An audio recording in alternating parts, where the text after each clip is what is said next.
በስመ አብ ወወልድ ወመንፈስ ቅዱስ አሃዱ አምላክ አሜን። ክቡር አባታችን መልአከ ኢዮር ቀሲስ መምህር አብይ ሐረጎ የዚች ታምረኛው ደብር አስተዳዳሪ፣ ሊቃውንተ ቤተ ክርስቲያን፣ አይንተ እግዚአብሔር ካህናት፣ ላይካነ ምስጢር ዲያቆናት፣ የአስተዳደር ሰራተኞች፣ በዚህ በተቀደሰ ስፍራ የተሰበሰባችሁ የእናታችን የእመቤታችን የወለላይቱ እመቤት የድንግል ማርያም የኪዳነ ምሕረት የአስራት የቃል ኪዳን ልጆች የቅዱሳን መላእክት የጻድቃን የሰማዕታት ወዳጆች እንደምን አደራችሁ? አሜን። ወላዲተ አምላክ ኪዳነ ምሕረት ከያለንበት ቦታ ቅፍ ድግፍ አድርጋ ሰብስባን ለድነት ለበረከት የጠራችንም አምላክ ከተወዳጅ ልጇ ከጌታችን ከመድኃኒታችን ከኢየሱስ ክርስቶስ ጋር ክብር ምስጋና ይድረሳት። በዚህ በሉቃስ ወንጌል በምዕራፍ 18 ቁጥር 39 ላይ እንደሚል ቃል አለ። ጥቂት ስለሱ ነግሬያችሁ አገልግሎቱን አበቃለሁ ማለት ነው። የሚመሩትም በሉ እስኪ የሚመሩትም ዝም እንዲል ገሰጹት። ከላይ ጀምሮ ከቁጥር 31 ጀምሮ ስንመለከት ከዚህ በኋላ ኢያሪኮ በደረሰ ጊዜ አንድ ዕውር በጎዳና ተቀምጦ ይለምን ነበር ይላል። ለስም አጠራሩ ክብር ምስጋናና ስግደት የሚገባው ጌታችን መድኃኒታችን ኢየሱስ ክርስቶስ በኢያሪኮ በሚያልፍበት በኢያሪኮ መንገድ በሚሄድበት ሰዓት አንድ አይነ ስውር ሰው በጎዳና ላይ ቁጭ ብሎ አላፊውን አግዳሚውን ምጽዋት ይለምናል፣ ገንዘብ ስጡኝ ይላል። የሚያልፈውንም ሰው ድምጽ ሰምቶ ይህ የምሰማው ምንድነው አለ። ጌታችን መድኃኒታችን ኢየሱስ ክርስቶስ በሚያልፍበት ሰዓት የጌታችን የመድኃኒታችን የኢየሱስ ክርስቶስን ድምጽ ከሰዎች መካከል ለየና ሰማ። ከሰማ በኋላ ምን አለ? ይህ የምሰማው ድምጽ ምንድነው ብሎ የሚመሩትን ወዳጆቹን ጓደኞቹን ጠየቀ ይላል። እነርሱም አሉ የናዝሬቱ ኢየሱስ ያልፋል ብለው ነገሩት ይላል። ምን ያደርጋል አሉት? ያልፋል አሉት። በእውነት የማያልፈውን መከራ ጌታችን መድኃኒታችን ኢየሱስ ክርስቶስ ያሳልፍልን። ጌታችን መድኃኒታችን ኢየሱስ ክርስቶስ በሚያልፍበት ሰዓት ጓደኞቹ ምን አሉ? የናዝሬቱ ኢየሱስ ክርስቶስ ያልፋል ብለው ነገሩት ይላል። ድምፁንም ከፍ አድርጎ የዳዊት ልጅ ሆይ ማረኝ ብሎ ጮኸ ይላል። ምን አድርገኝ ብሎ ጮኸ? ማረኝ። እናንተስ ማረኝ ትላላችሁ? ወላዲተ አምላክ ድንግል ማርያም ሆይ ማረኝ ትላላችሁ? ዝም ብላችሁ በአፋችሁ ነው በጸሎት ነው የምትሉት? እጅግራችሁን አጥፋችሁ ቁጭ ብላችሁ እግዚአብሔርን ማረኝ ብትሉ እግዚአብሔር አይሰማም። እግዚአብሔር የሚሰማው የሚለመነው በጸሎትና በጸሎት በሆነ ጩኸት ነው። ይህ ሰው የዳዊት ልጅ ኢየሱስ ሆይ ማረኝ አለ። የሚመሩትም ዝም እንዲል ገሰጹት ይላል። በጣም የሚደንቀው ይህ ሰው አይነ ስውር ነው። ጌታችን መድኃኒታችን ኢየሱስ ክርስቶስን በአካል አላየውም፣ አያውቀውም። ነገር ግን ድምፁን ሰማና ሲነግሩት የዳዊት ልጅ ኢየሱስ ክርስቶስ ሆይ ማረኝ ብሎ ጮኸ። አንደኛ አያይም፣ ሁለተኛ ክርስቶስን አያውቅም። በድምፁ ብቻ አወቀውና ጌታችን መድኃኒታችን ኢየሱስ ክርስቶስ እንዲምረው አይኑን እንዲያበራለት ለመነ። በዛን ሰዓት ጓደኞቹ ምን አሉት? የሚመሩትም ዝም እንዲል ገሰጹት ይላል። አትጮ አትለምን፣ ዝም በል አሉት። በጣም የሚደንቀው እነዚህ ጓደኞቹ አይን ስለሌለው ያግዙታል፣ ይመሩታል። አይን እንደሌለውም ያውቃል። እሱ ግን አይኑ እንዲበራለት ጌታችን መድኃኒታችን ኢየሱስ ክርስቶስን ማረኝ ሲል የገዛ ጓደኞቹ አይን እንደሌለው እያወቁ ዝም በል አይንክ አይብራ እንደጠፋ ኑር ብለው ገሰጹት ይላል። አሁን እነዚህ ጓደኞች ናቸው? ምቀኞች ናቸው? ጥሩ ምቀኛ ነው ያለው ሰውየው። ያግዙታል፣ ይመሩታል፣ ይረዱታል። ነገር ግን አይኑ እንዲበራለት ጌታችን መድኃኒታችን ኢየሱስ ክርስቶስን የዳዊት ልጅ ኢየሱስ ሆይ ማረኝ ብሎ ሲጮ አትጮህ ዝም በል አሉት። ዛሬም እንደዚህ ነው አይደለም የሚሉት? ታማችሁ ታስራችሁ በክፉ መናፍስ ተጠቅታችሁ ጸበል ገዳም ሄዳችሁ ልትጠመቁ ልትፈወሱ ስትሉ አትሄዶ የሚሉ የራሳችሁ ወገኖቻችሁ አሉ፣ የራሳችሁ ዘመዶች አሉ። እዛ ሄዳችሁ ምን አመጣችሁ? እዛ ሄዳችሁ ምንም ነገር የለም ዝም በሉ እያሉ ተስፋ የሚያስቆርጡ የሚጮሁ ሰዎች አሉ። ልክ እንደዚህ ሰው ምቀኞች ማለት ነው። ችግራችሁን ያውቃሉ፣ ፈተናችሁን ያውቃሉ፣ አይረዱም። እንድትፈወሱ እንድትድኑ አይፈልጉም። ይልቁንስ ዝም በሉ ይሏቸዋል። አሁን በየቤቱ ጸበል ውሰዱኝ ብለው ቤተሰብ የለም ጸበል ዝም ብሎ የተባሉ የታሰሩ ሰዎች አሉ። ወደዚህ መጥተው መዳን መፈወስ ይፈልጋሉ። የራሳቸው ወዳጆቻቸው እዛ ቦታ ብትሄዱ ምንም ነገር የለም ዝም ብሎ የሚሉ ሰዎች አሉ።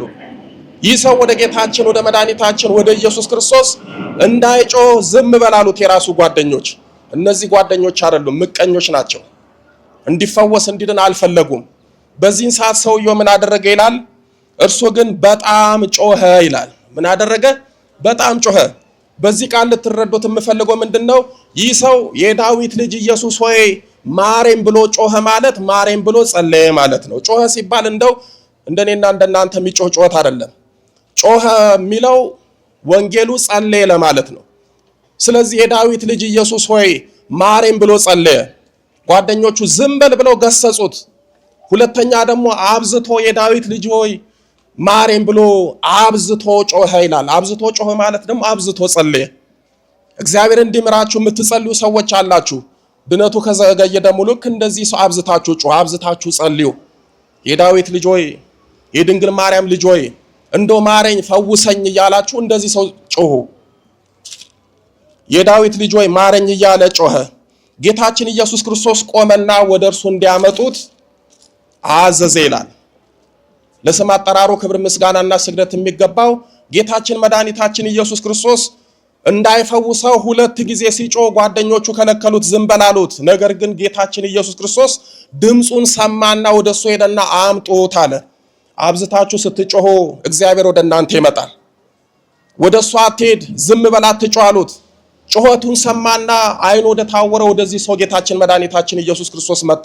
በእውነት ጌታችን ኢየሱስ ክርስቶስ ለሁላችንም በምህረቱ ይምጣልን። አብዝተን የምንጸልይ ከሆነ እግዚአብሔር ወደኛ ይመጣል። አብዝተን የምንጸልይ ከሆነ ድንግል ማርያም ወደኛ ትመጣለች። ውዳሴ ማርያም ከጸለያችሁ እመቤታችን ወደ እናንተ ትመጣለች። ሰይፈ ሥላሴ ከጸለያችሁ አጋዕዝተ ዓለም ሥላሴ ወደ እናንተ ይመጣሉ። መልካ ሚካኤል ከጸለያችሁ ቅዱስ ሚካኤል ወደ እናንተ ይመጣል። መልካ ገብርኤል ከጸለያችሁ፣ መልካ ሩፋኤል ከጸለያችሁ ቅዱሳን ወደ እናንተ ይመጣሉ። ከጸለያችሁ እግዚአብሔር ወደ እናንተ ይመጣል፣ ይፈውሳችኋል፣ ችግራችሁን ሁሉ ይፈታላችኋል። ይህ ሰው ማረኝ ብሎ ሲጮህ ጌታችን መድኃኒታችን ኢየሱስ ክርስቶስ ወደሱ ቀረበና አምጡት አለ። ምን ላደርግልህ ትወዳለህ አለው። ድምፁን ሰማ፣ ጮኸቱን ሰማ። አይነ ስውር እንደሆነ ያውቃል። ግን ጌታችን መድኃኒታችን ኢየሱስ ክርስቶስ ምን አለ? ምን ላደርግልህ ትፈልጋለህ አለ። በእውነት ከልባችሁ የምትጸልዩ ከሆነ እግዚአብሔር ችግራችሁን መፍታት ብቻ አይደለም ምን ላደርግላችሁ ብሎ ይጠይቃችኋል። የምትፈልጉትን ነገር ያደርግላችኋል ማለት ነው። ይህ ሰው ታዲያ ምን አለ? ጌታ ሆይ አይኖቼ እንዲያዩ ነው አለው። ጌታችን ኢየሱስም እምነትህ አዳነችህ አለው። በጣም እኮ የሚደንቅ ቃል ነው። ያዳነው ማን ነው? ግን መልሶ ጌታችን መድኃኒታችን ኢየሱስ ክርስቶስ ምን አለው? እምነትህ ምን አደረገ? አዳነ። ያዳነው ክርስቶስ ነው። ነገር ግን ደግሞ በክርስቶስ ማዳን ላይ የዚህ ሰው እምነት ተጨምሯል። ምክንያቱም ጓደኞቹን አልሰማም፣ ጩኸቴን እጮሃለሁ፣ ክርስቶስን እለምናለሁ ብሎ የገዛ ጓደኞቹን ታግሎ ከአንድም ሁለቴ አብዝቶ በመጮሁ ምክንያት ጌታችን መድኃኒታችን ኢየሱስ ክርስቶስ ጩኸቱን ሰማ፣ ወይም ደግሞ ጸሎቱን ሰማ፣ እምነቱን አየና አዳነው፣ ብርሃን ሰጠው፣ ብርሃኑን አበራለት።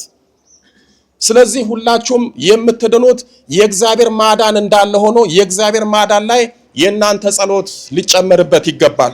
የእግዚአብሔር ማዳን ላይ የእናንተ እምነት ሊታከልበት ይገባል። የእግዚአብሔር ፈውስ፣ የእግዚአብሔር ማዳን፣ የእግዚአብሔር ምሕረት ላይ የእናንተ ጸሎት ከታከለበት እግዚአብሔር ያድናል። የእናንተ እምነት ከታከለበት እግዚአብሔር ያድናል። እምነት አዳነ ነው። በዚያን ጊዜ አየ፣ እግዚአብሔርንም አመሰግናለ። የተደረገለት ሰው እግዚአብሔርን ያመሰግናል። የተፈወሰ ሰው እግዚአብሔርን ያመሰግናል።